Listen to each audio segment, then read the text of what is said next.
Ultimate is a vast game with ton of representation from all over the industry.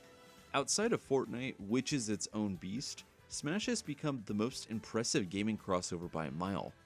Its roster and stage selection are unmatched, but that's not to say that Ultimate isn't a flawed game.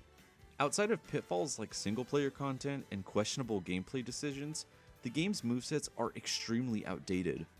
While there were many changes to characters from the last game, it just doesn't feel like enough. When you look at characters from Smash 4 and Ultimate and compare them to characters from Melee and 64, there is a clear difference in how well the characters are represented. You could make the defense that some of the most influential games came out too late for them to plan changes around them, but that just means there's an expectation for the next game to represent these newer appearances.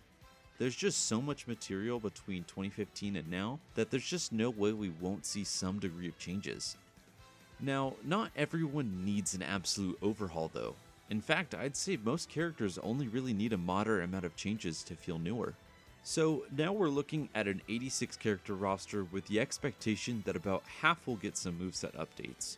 Even if you shaved a quarter of those characters off, you're still looking at a ton of work, especially since we're all expecting new characters on top of that.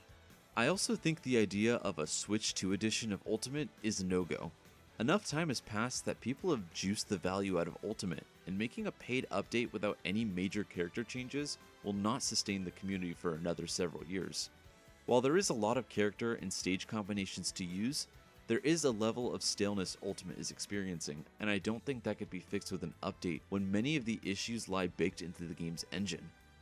There is far more potential for a new game, and in 2 years, people will be more than ready for one.